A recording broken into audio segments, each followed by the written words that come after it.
Il mondo dell'artigianato padovano celebra i suoi maestri artigiani.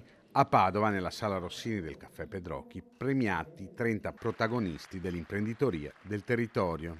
Il riconoscimento di oggi va a nostre 30 aziende che premiamo di diverse specialità, ma vuole essere proprio un esempio per la nostra grande capacità, per il nostro Made in Italy, per il nostro saper fare, che è quello che ci contraddistingue in tutto quanto il mondo. Benessere, meccanica, legno arredo e moda, gli ambiti premiati. La figura del maestro artigiano valorizza il territorio con le sue competenze e conoscenze. Qui c'è una sintesi fra storia, capacità, saper fare e innovazione.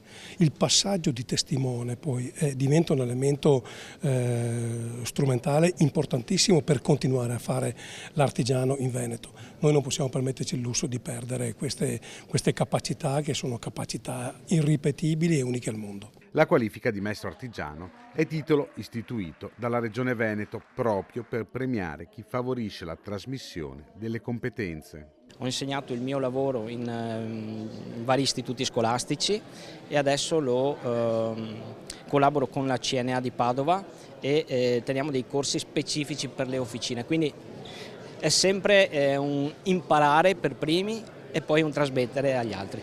Tradizione ed innovazione si fondono nel lavoro artigianale. Saper trarre dall'esperienza maturata negli anni le capacità che servono per svolgere l'attività quotidiana, ma anche per saper andare avanti, inventare sempre nuove soluzioni, proporre nuovi prodotti e quindi crescere ogni giorno con la propria attività.